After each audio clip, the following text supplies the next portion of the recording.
Hi, Nige back here again, and I've got another inbox review for you. And today we're going to be looking at Eduard's Kurfu, the BF 109K4 in 1/48.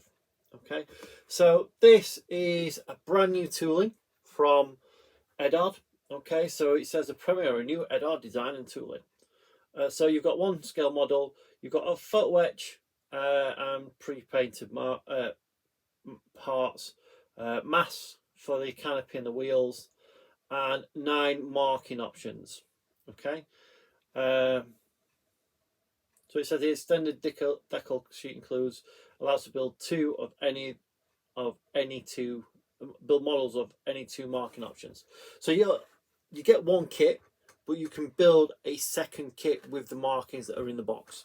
Okay, so as you can see, it's got some really nice markings on there. So what we'll do, we'll get it to the overhead and we'll get cracking.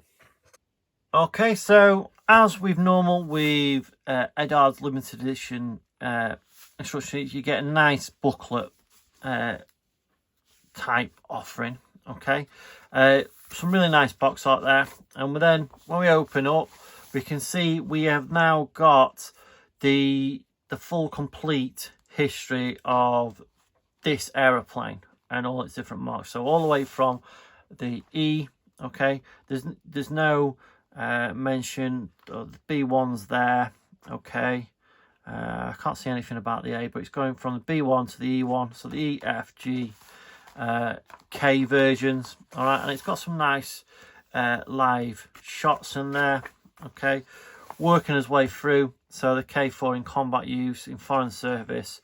So again, we've got some nice pictures of some of the pilots. Also, the Allied soldiers actually leaning on some of the aircraft there. So that's a really nice touch.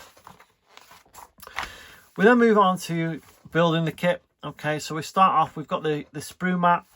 We've got the colours in Mr. Hobby, Aqueous and Mr. Colour.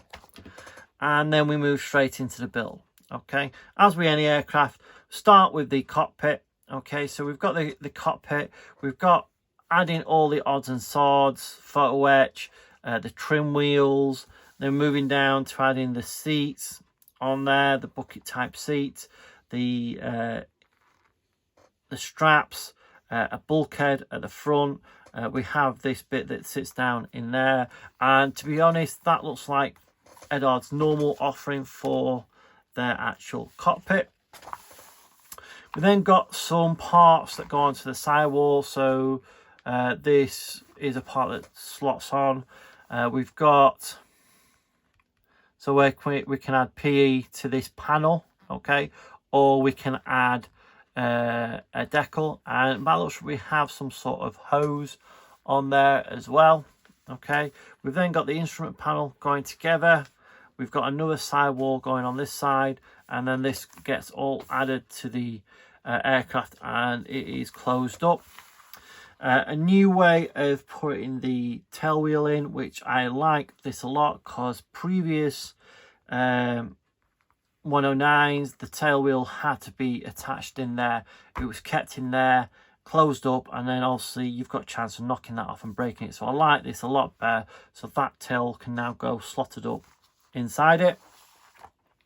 We've then got the filter and the top of the cowling going on with the 2 ports for the guns, which you can just see going in there. Okay, we've got the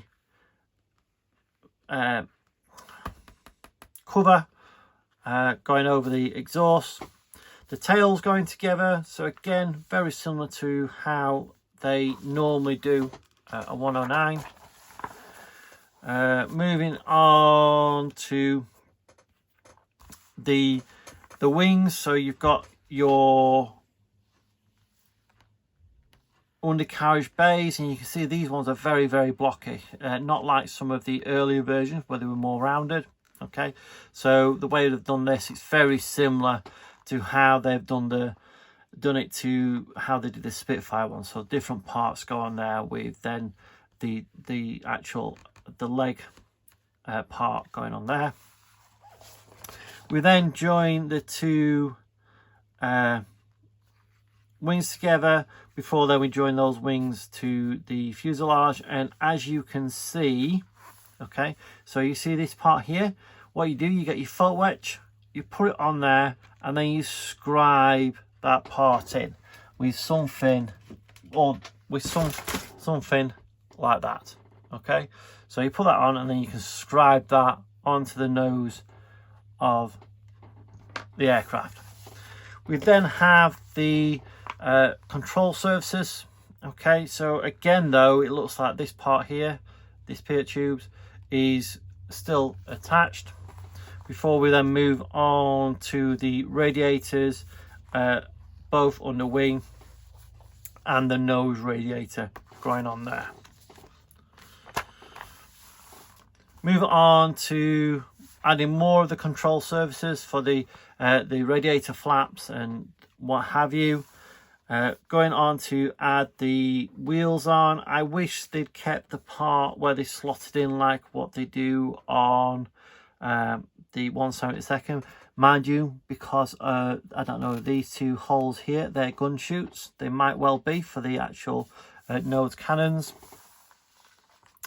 We then add this part onto the actual aircraft where the windscreen is actually part of the fuselage, so it's easy to get right and fill and all that sort of stuff, and you get the simplified hood on these kits. So the earlier ones, they had all the framing. These have lost a lot of the framing.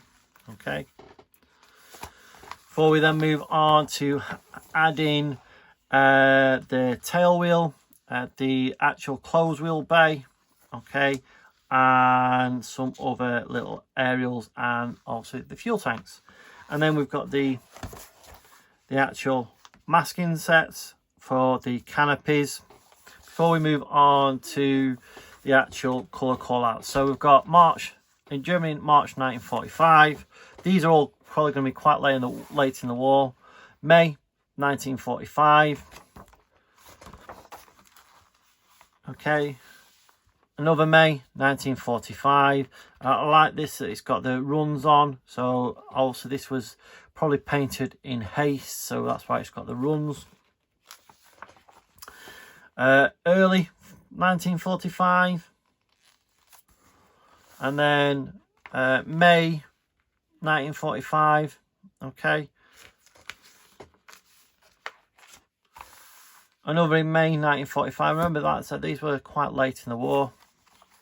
And then April, and that'll be April 1945. November 1944. Okay, so you could probably do that one quite world weary, especially if you're trying to depict it later on in the war, if it lasted that long. And then we've got Italy, March 1945, and this is a Italian version of this aircraft. Okay, and then we have our stencil data on the back. So moving straight on to the plastic. So first up, we've got a sprue with some of the cockpit parts on. Okay, I'll just put that over there. So we've got the cockpit tub, or part of it. We have the nose, the propeller cone, the actual not bombs, the fuel tanks, and the different types of instrument panel. It's nice to see that the nose cone is okay. I built I think it was a G, and I need to get a resin propeller and cone because it's got a really big sink mark that it's quite hard to actually get the curve right again to fix it.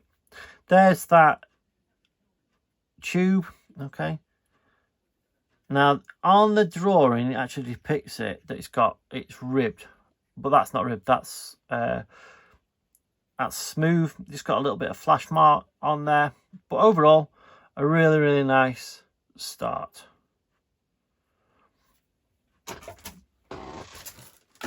And then get another bag with 3 sprues in. Okay, so let's put that over there and that over there. We've got the fuselage, so the main fuselage, the nose, the upper cowling, the tune radiator, and the exhaust stubs. Okay, I'd be tempted to use the photo etch because, as you can see, I don't know how far that will stick out of there. It might be hardly anything, but you might see those sink marks on there. Okay, we then move on to the fuselage. What I like, okay, is this bit here. Okay, so that bit there is to go from there to the radio antenna. Okay, so you can just see that just there, hopefully. Okay, that bit there, that's part of the kit. And you can actually see the screw holes. We've got some nice rivet detail going all over this, as you would expect from Eduard. All silky smooth. Okay, all recessed. Same sink marks on the other side, though not as bad as on this side. A little bit of a disappointment that the exhaust stubs aren't hollowed out, because on the Spitfire they are. We've got another part here, another sprue here, and this is to do with some of the undercarriage parts. So we've got the undercarriage covers, we've got the bulkheads, we've got those tunnels for the legs to sit in. Okay, and again over this it's got some really nice detail on the legs there, on the tails, on the two rudders. Nice detail on the wheels. It's actually even got a manufacturer, I can't make out what they are, okay, on the actual wheels themselves. So overall, a really nice sprue.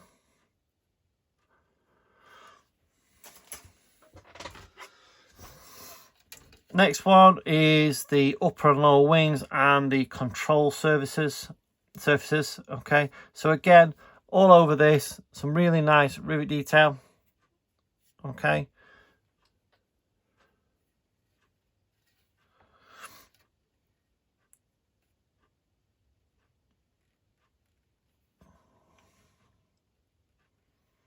on the control surfaces, again, some nice detail. So we put it over, and we've got the nice rivet detail in the actual wheel well as well. Next up, we have the clear parts. I am not envisioning any problems with these. Okay, so again, on this, crystal clear. Okay, this one's got a scratch on, but that should be able to buff out. Okay, also got the photo etch, one sheet of photo etch for the different parts on the actual aircraft. So the covers for the exhaust, the instrument panel, seat belts, and all those sort of odds and sods and grills and what have you. We have a set of masks for the canopy and wheels, and then we move on to the decals, and I'm only going to get the actual marking option out. So as you can see, you've got enough here to build 2 aircraft. Okay, you've got enough to build 2 aircraft, apart from the Italian one. Okay, the Italian one you can't. It might only be certain amounts for them. So they might have 4 options where you can build. So 1, 2, 3, 4. So that might be your 4 options. Don't know whether that one's tomorrow with that one. They might be your 4 options to be able to build 2 different aircraft. Okay, but you've got plenty of crosses. Okay, more of that type than any other, but you've got enough there to build 2 aircraft. Okay, so these are the newer Eduard decals, and they look okay. Okay, I've not used them. I've not used these Eduard decals too much, so I don't know too much about them. I've only used them sparingly, but as time goes on, I probably will get to use them more and more, and I'll report back on how I find them then. Okay, so that's Eduard's 148th 109 K4, the Kurfu. I hope I'm pronouncing that. Okay, the Kurfu. All right, it's a really nice kit. Okay, so I'm hoping they might fetch some of the redo some of their earlier ones, but I can't see it. But they might do, because I like the way the tail wheel goes on in better on that one, as opposed to just sticking out so you can knock it and all that sort of stuff as you go through. But overall, a really nice kit. Okay, plenty of detail, should go together beautifully like normal with Eduard kits, and not over complicated. So yeah, looks really nice. A complicated part, I'll be actually picking your markings and trying to do a lot of that mottling. Anyway, that's it from me, and I'll see you on the next one. Bye.